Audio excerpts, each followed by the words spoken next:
Hi. So in this session, I'm going to explain the rules of pronunciation in Italian. So Italian, you might have already heard someone say Italian is quite easy to read. And the reason for this is because in Italian, Italian is very phonetical as a language. So once you learn these phonetical rules, you should be fine. So I could give you potentially the complete works of Shakespeare translated in Italian, and you'll be able to read it. You might not be able to understand it, all of it at this stage, but you definitely will be able to read it with the rules of pronunciation that I'm going to explain now. So, first of all, in Italian there are five five vowels, and these ones are A, E, I, O, U. I repeat them. A, E, I, O, U. Now, A, for example, like in casa, and in English is the sound that you might find in a word like mat. E can be pronounced either close or open in Italian. So normally, in the north of Italy, people tend to pronounce this letter E, this vowel E, closed. So, and in the south, they tend to pronounce it open. It doesn't change absolutely nothing in terms of meaning. You might just be able to see where someone comes from. The joke that we play normally is that in the north it's too cold, so they keep their mouth shut or their mouth closer, and in the south it's warm, and so people open their mouths a little bit more, but that's just a joke. So I, like vino. O, again, it can be closed or open, so dove or nove, otto. You might notice there it's a bit open. And then U, uva. As I said, don't worry if you don't open or close the vowel, because at this stage it's not important and it doesn't change the meaning. Please note that at the end of a word, O and E are always closed. Like, for example, in otto, bambino, mare, neve. There are the consonants of Italian alphabet are the same as in English, but J, K, W, and X and Y are acquired in Italian. So they are called I lunga, K, W, X, and Y. Now, you might have already heard someone say Italian is quite musical as a language. This is because we have the stress on syllables in different parts of the word. For example, normally the stress tends to fall on the last syllable but one in the word in Italian. So I will say fratello, vedere, ragazza, colazione. But many words are stressed on the last syllable but two. So albero, cinema, gondola. Can you see how the stress, I'm putting the stress more on the first one rather than the second? I don't say gondola, I say gondola. But there are a number of words that have a written accent on them, like caffè, città, più, martedì, perché. And these words have the stress at the very end of it. Now let's dive into the rules of pronunciation. First of all, the first rule we're going to see is the letter C, and how C changes in behavior depending on which letter the letter C has after. So if C is followed by A, O, U, or H, it will have a strong sound, a hard sound, which is the sound K, like cat and carrot and cash. So I will have words like carota, colore, cuoco, anche, chilo. But if the letter C is followed by the letters E and I, so E and I in Italian, then it will give me the sound ch, like chocolate. So ch, I will say c'è, ci, cellulare, città, ciao, cioccolata. Now we're going to read these words. I would invite you to stop, to pause this recording and try and read these words following the rule that I've just explained. Can you try and read these words in your own time? But then start the video again and listen to my pronunciation. Okay, so now I'm going to read the words for you, and we have bicicletta, arancia, chiave, cucinare, riccio, cioccolato, chiesa, cavolo, cipolla, lumache. So to recap, when C is followed by A, O, U or H, the sound is K. If the letter C is followed by E or I, the sound will be Ch. The same thing happens with G, the letter G. So if G is followed by A, O, U or H, the sound will be G. G is a guttural sound, it's called. It means that it comes from your throat. So it's G, G. Gatto, gonna, guanto, lunghe, ghiaccio. But if the letter G is followed by E or I will have the pronunciation of the sound J. J.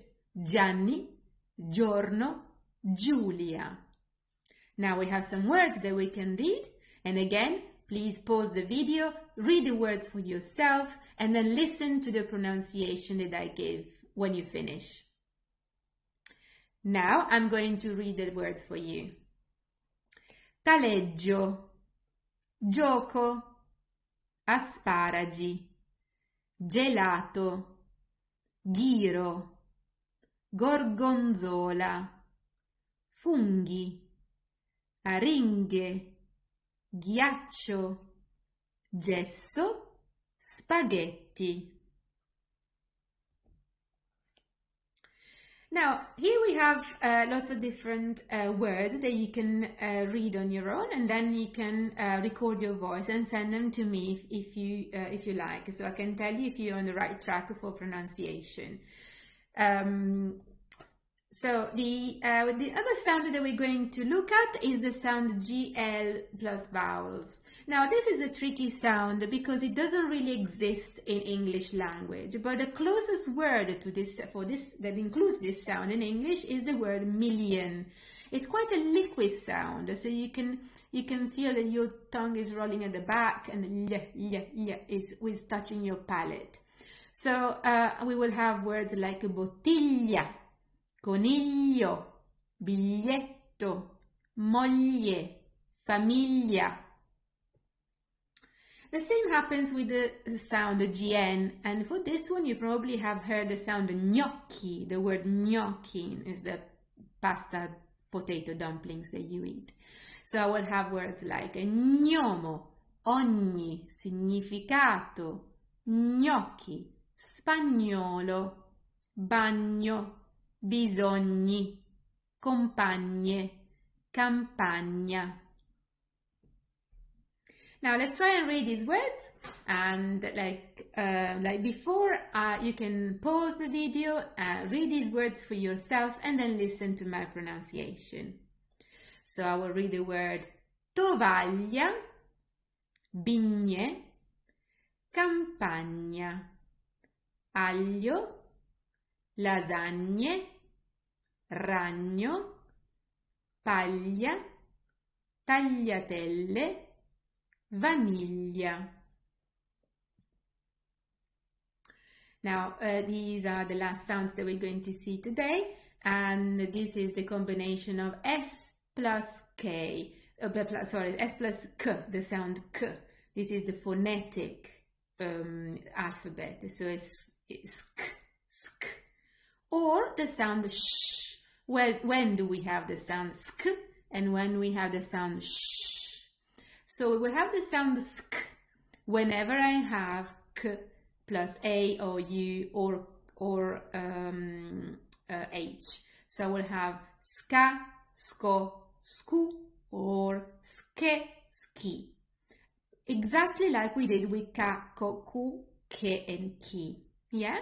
So when C is followed by A or U or H, the sound will be hard. The same thing happens when there's this S with it. So we'll have the sound sk. But if SC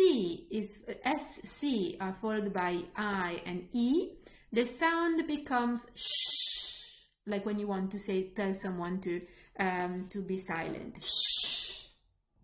So I will have she and she. Now let's read these words together. I will have conoscere, scala, sci, scuola, scolaro, piscina, maschio, scivolare, ascolto, maschera, scendere, nascere. And again, please pause the video, take some time to read them for yourself, and then listen to my pronunciation, please. So here we have sciare, uscita, pesche, scatola, scimmia, scarpe, maschera, bagnoschiuma. Here we also find the phonetic sound from before, gn, bagnoschiuma, bubble bath, pesce. Now, can you see these two words? They look very similar, but careful, because this is pesce, this is pesche. And you want to be careful when you say pesche or pesce, otherwise you will incur into the problem of ordering some peaches, some grilled peaches at the restaurant when you go to Italy, when you actually want some grilled fish. This is the very last sound, which is H, and there's nothing to report here because H in Italian is also called la mutina, so the silent one. And do you know why? It's because we never ever pronounce it. So as English speakers, you might want to pronounce it. So when we don't really have many words in Italian start with H. But the ones that we have are from the verb avere, which means to have. So I won't say ho, but I will say o, I, a, anno. So the H is there, but it's not pronounced at all. We completely ignore it. The reason why the H is there is because otherwise I may confuse these little words for something else. Now, this is the last slide, and we're going to look at the alphabet. Now, I'm going to read the alphabet for you, and then make sure you repeat it with me. A, B, C, D, E, F, G, H, I, L, M, N, O, P, Q, R, S, T, U, V, Z. These are the acquired consonants because traditionally they're not in the Italian language, but we have so many English words in Italian now that we have adopted them in the alphabet, but they always tag along at the end of the alphabet. So we have I lunga, K, W, X, Y or Y, so two names for that. So I hope you enjoyed this short video. Please let me know if you have any questions, and feel free to record your voice and send me some audio files so that I can check your pronunciation. Ciao ciao!